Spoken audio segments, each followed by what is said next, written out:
বাংলাদেশের অন্যতম পুরনো এক কুটির শিল্পের নাম টাঙ্গাইল তাঁত শিল্প। টাঙ্গাইলের তাঁতের শাড়ির সমাদর দেশের গণ্ডি ছাড়িয়ে এখন পৌঁছে গেছে পুরো বিশ্বে।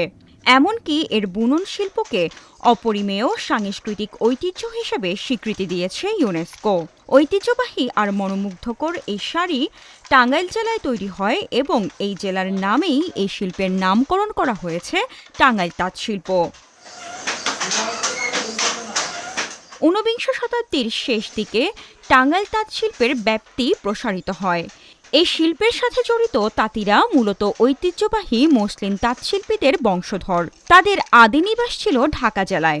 পরবর্তীতে তারা দেলদুয়ার, সন্তোষ ও ঘৃন্দা এলাকার জমিদারদের আমন্ত্রণে টাঙ্গাইল যায় এবং সেখানেই বসবাস শুরু করে। বর্তমানে জাপান ও ইউরোপের বিভিন্ন দেশে রপ্তানি করা হচ্ছে এই শাড়ি। তবে প্রতি বছর সবচেয়ে বেশি এই শাড়ি রপ্তানি হয় ভারতে। শুরুতে তাঁতিরা নকশাবিহীন কাপড় তৈরি করত। তবে 1906 সালে মহাত্মা গান্ধী স্বদেশী আন্দোলনের ডাক দেন, যার লক্ষ্য ছিল ব্রিটিশ পণ্য বয়কট এবং দেশীয় শিল্প ও উৎপাদন প্রক্রিয়ার উন্নতি সাধন।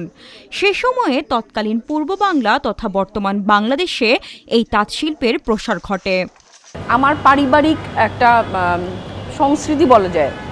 মা, খালা, নানি, ফুপু, চাচি আমরা সবাই শাড়ির খুব ফ্যান। মানে শাড়ি কিনেছি, একটা নতুন শাড়ি গিফট পেয়েছি বা শাড়ি কিনেছি, এটা আমাদের জন্য একটা ইভেন্ট। টাঙ্গাইল শাড়ি কেন? প্রথম কথা হচ্ছে এটা আমার একান্ত আমার নিজের দেশের। এটার ডিজাইন, রং, সব কিছু এত অ্যাট্রাক্ট করে, আকর্ষণ করে, এত ভালো লাগে। তবে বিশ্ব সংস্কৃতির এই বাজারে যেখানে দেশীয় পণ্য ক্রমাগত চালিয়ে যাচ্ছে টিকে থাকার লড়াই, সেখানে কেমন আছেন টাঙ্গাইল তাঁত শিল্পের সাথে যুক্ত তাঁতিরা? যে কাজে তো যে মজুরি, যে এটাতে আমাদের তো সংসার ভালোভাবে চলে না। কারণ একটা শাড়ি বোনাতে যদি আপনার 2 দিন লাগে, একটা শাড়ির মূল্য মজুরি আমাদের 700 টাকা, তাহলে আমরা কীভাবে ই করে চলবো? কে মনে করেন যে যারা অন্যান্য কাজ করতে পারে তারা দেশের বাইরে চলে গেছে, কেউ অটো, কেউ সিএনজি এগুলা চালিয়ে বন্য কাজ করতেছে, রাজের এগুলা করতেছে। অন্যদিকে তাঁত মালিকরা বলছেন, বিদেশি কাপড় চাহিদার শীর্ষে থাকায় বর্তমানে ঝুঁকির মুখে আছে বাংলাদেশের ঐতিহ্যবাহী এই শিল্প। আমাদের কাপড়ের দাম, যেমন বাংলাদেশের সব জিনিসের দাম বেড়ে গেছে, কিন্তু কাপড়ের দাম কিন্তু কমছে। আমাদের টাঙ্গাইল শাড়ির দাম যদি কমে যায় তাহলে তো শ্রমিকের মানে প্রচুর উপযুক্ত মজুরি আমরা দিতে পারছি না। কাপড়ের দাম কমে গেছে, আমি মজুরি কোত্থেকে দিব?